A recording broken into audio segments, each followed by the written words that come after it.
परों को खोल जमाना उड़ान देखता है, परों को खोल जमाना उड़ान देखता है, यूं बैठे जमीन पे क्या आसमां देखता है।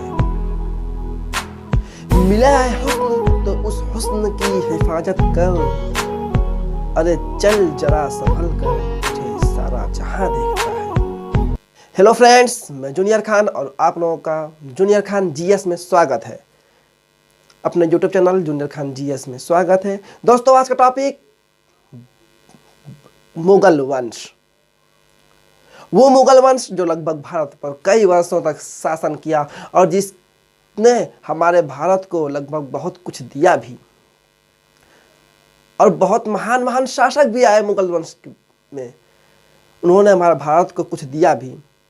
तो चलिए बिना कोई देर किए हुए हम लोग वीडियो शुरू करते हैं। लेकिन दोस्तों, उससे पहले आपसे एक छोटी सी गुजारिश है कि अगर आप हमारे YouTube चैनल पर नए हैं तो हमारे चैनल को सब्सक्राइब करिए, और अगर आप वीडियो पसंद आएगा आपको तो आप हमारे वीडियो को लाइक करें और शेयर भी करें, ताकि ज़्यादा से ज़्यादा लोग इसे जान सकें, इस सच्चाई को जान सकें और पढ़ सकें।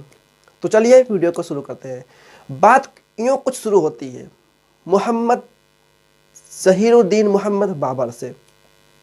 वो बाबर जहीरुद्दीन मोहम्मद बाबर जिसने भारत पर आक्रमण किया। भारत पर इसने बहलोल लोदी, जो कि लोदी वंश का अंतिम शासक इब्राहिम लोदी को हराकर, जिसने भारत की सल्तनत पर, भारत पर इसने अपना पांव जमाया और राणा सांगा की ही दावत से यहाँ पे पधारा था। तो चलिए हम लोग वीडियो शुरू करते हैं। दोस्तों, बाबर का पूरा नाम जहीरुद्दीन मोहम्मद बाबर। जहीरुद्दीन मोहम्मद बाबर जिसने भारत पर लगभग 1526 ईस्वी से 1530 ईस्वी तक शासन किया। लगभग 4 वर्ष तक इसने शासन किया भारत पर। इसका पूरा नाम जहीरुद्दीन मोहम्मद बाबर, और इसका जन्म जो हुआ था आपका 14 फरवरी 1483 ईस्वी में अफगानिस्तान के करगना में। दोस्तों, यहाँ पे हम सिर्फ मुख्य बातों पर ही फोकस करेंगे, और जो मुख्य क्वेश्चन उठते हैं, जो बनते हैं क्वेश्चन जहाँ से, उसी के बारे में हम लोग बात करेंगे। तो इसका जन्म हुआ, पैदाइश जो आपकी 14 फरवरी 1483 ईस्वी में अफगानिस्तान के करगना में हुई थी। इनकी माता का नाम कुतलुग निगार और मंगोल वंश की थी। ये मंगोल और तुर्कों का मिश्रण था। ये बाबर मतलब मंगोल और तुर्क का ये प्रोडक्ट था। यूँ समझिए, इसकी माता मंगोलों से संबंध रखती थी। वो मंगोल खतरनाक होते थे, बहुत ज़्यादा शक्तिशाली होते थे। वो मंगोलों से इनकी माता संबंध रखती थी, और इनके पिता उमर शेख मिर्ज़ा, जो कि चकवाई तुर्की थे, उन्हीं का ये प्रोडक्ट था। दोनों का मिश्रण था ये। दोनों उस समय खतरनाक वंशों के मिश्रण का था ये बाबर। इनके पिता का नाम उमर शेख मिर्जा, चकवाई तुर्की जो थे। बाबर ने जो वंश चलाई वो आपका वंश है मुगल वंश। समकालीन, अब बात आती थी समकालीन। जब भारत पर बाबर ने आक्रमण किया, जब यहाँ पे सत्ता संभाली, तो उस समय आपका सबसे मुख्य विजयनगर था, और विजयनगर में कृष्णदेवराय राज कर रहे थे। कृष्णदेवराय राज कर रहे थे। मुख्य पॉइंट, मुख्य क्वेश्चन कि जिस समय भारत पर बाबर ने सत्ता हथियाई, उस समय आपका ये विजयनगर पर कौन से शासक थे? तो आपके विजयनगर पर ये कृष्णदेवराय थे। कश्मीर में मोहम्मद शाह थे, और आपका दिल्ली में इब्राहिम लोदी थे। उसका मुख्य, तो उसे दिल्ली को लूटना था, उसकी दिल्ली की सत्ता को हथियाना था उसे, तभी जाकर वो पूरे देश पर शासन कर सकता था। दिल्ली पर उस समय इब्राहिम लोदी थे, कृष्णदेवराय विजयनगर में थे, और जिस इसने जो उपाधि धारण की, यहाँ पे सत्ता संभाल कर उपाधि जो धारण की इसने, वो उपाधि थी आपकी बादशाह की उपाधि। बादशाह की उपाधि इसने धारण की। और जो ये युद्ध शिक्षा जो ये ट्रेनिंग लिया था युद्ध शिक्षा, तो ये युद्ध शिक्षा तुगलक नीति, ईरानियों से बंदूक चलाना, तुगलक नीति की हम लोग आगे डिस्कस करेंगे कि व्हाट इज तुगलक नीति, तुगलक नीति होती क्या है, तो हम लोग आगे बात करेंगे भी। ये ईरानियों से बंदूक चलाना सीखा था, तुर्कों से घुड़सवारी सीखा था, उस समय तुर्क बहुत प्रसिद्ध थे घुड़सवारियों में, तुर्कों से इसने घुड़सवारी चलाना सीखा। जो इसकी मृत्यु हुई, इसकी मृत्यु आपकी आगरा में ही हुई, जो कि 26 दिसंबर 1530 ईस्वी में हुई। इसकी मृत्यु आगरा में 26 दिसंबर 1530 ईस्वी में हुई। और इसे, इसकी मकबरा जो था आराम बाग में, आगरा में ही दफनाया गया इसे। वही आराम बाग जो जिसे इसने खुद बनवाया था, उसी आराम बाग में इसे दफनाया गया। लेकिन बाद में अकबर ने इनके कंकाल को इनके पुराने मकान पे, पुराने मकबरे पे जो आपका अफगान में है, काबुल में इन्हें दफन कराया। जहां पे इनका चुनिंदा वो था, वहीं पे इन्हें दफन कराया। तो अगर आपसे क्वेश्चन पूछे कि बाबर का मकबरा कहाँ है, तो आपको लगाना है काबुल, ना कि आगरा। पहले आगरा में थे, दफनाए गए, उसके बाद अकबर ने इनकी कंकाल को काबुल ले गया और काबुल दफनवाया। उसके बाद ये आत्मकथा पॉइंट्स, आपकी आत्मकथा, आत्मकथा जो बाबर की है, एक बाबर नामा पुस्तक है जिसे बाबर ने खुद लिखा है। बाबर अपनी आत्मकथा खुद लिखा है, बाबर नामा पुस्तक का नाम है, उसे तुजुक्के बाबरी भी कहते हैं। यहां से एक पॉइंट उठता है, बहुत ही अच्छा क्वेश्चन है ये, कि बाबर नामा के लेखक कौन है। बाबर आपके हुए, बाबर नामा के रचयिता, मतलब जो लेखक है वो बाबर है। बाबर नामा में किसकी बड़ाई है, कि मतलब किसके बारे में बताया गया है, किसका वर्णन है, तो आपका बाबर का वर्णन है। बाबर नामा को अन्य किस और नाम से जाना जाता है, तो तुजुक्के बाबरी के नाम से जाना जाता है। बाबर नामा को तुजुक्के बाबरी के नाम से जाना जाता है। अब ये बाबरनामा किस भाषा में है, तो आपका तुर्की भाषा में है। बाबरनामा तुर्की भाषा में। मापन पैमाना, जिस तरह से मापन पैमाना, आप गजे बाबरी, इसने जो भूमि का नापन किया, भूमि की जो इसने नीति निकाली थी, वो गजे बाबरी में नापता था, गजे बाबरी में नापता था। और गद्दी, इसने जो गद्दी संभाली, ये आपका तो भारत पर ये 1526 ईस्वी में दिल्ली की सत्ता कब्जाई, उससे पहले ये शासक रह चुका था। उससे पहले इसने 1494 ईस्वी में फरगान की गद्दी संभाली, सिर्फ मात्र 11 वर्ष की उम्र में। जिस समय बच्चा खेलता कूदता हंसता है, उस समय इसने गद्दी संभाली। इसने गद्दी संभाली 1494 ईस्वी में, 11 वर्ष की अवस्था में, सिर्फ मात्र 11 वर्ष की अवस्था में। और जो ये युद्ध करता था, वो उस्मानिया विधि से युद्ध करता था, ये उस्मानी विधि से युद्ध करता था, तोप चलाने की विधि से। हाँ, भारत में जो पहला तोपों का युद्ध में प्रयोग किया तो बाबर था आपका। भारत में बाबर ने ही तोपों का प्रयोग किया युद्ध चलाने में।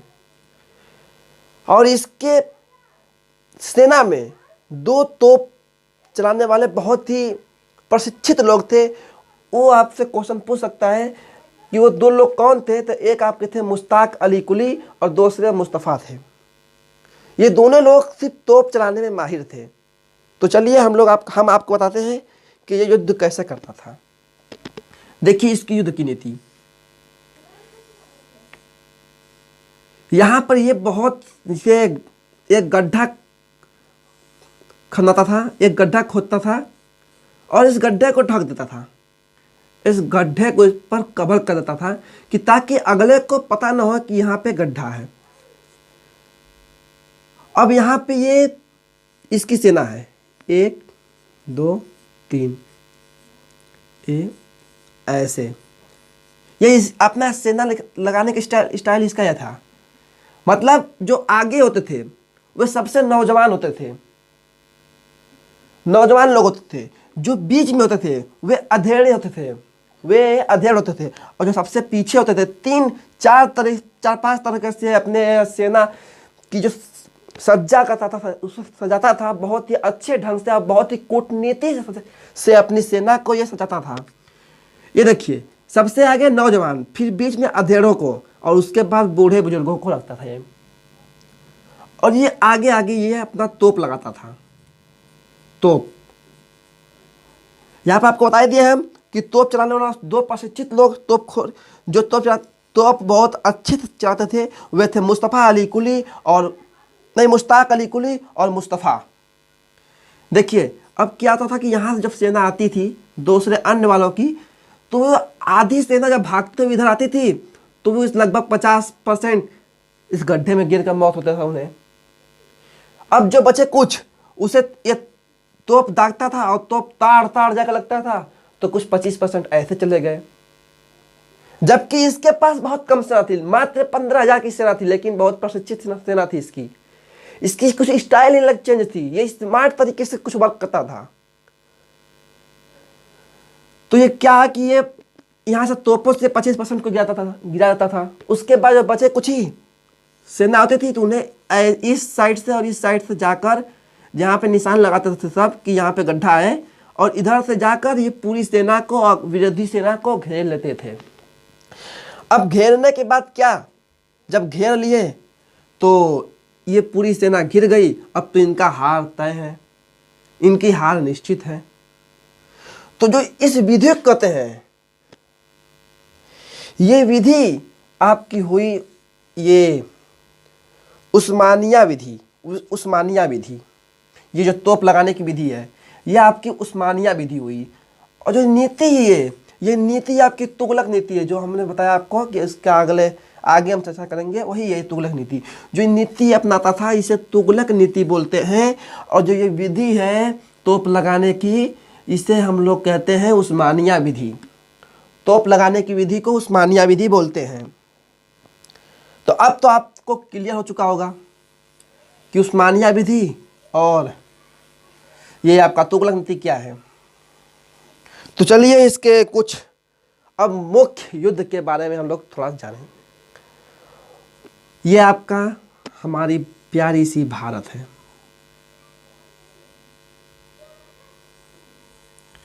ये हमारी प्यारी सी भारत है।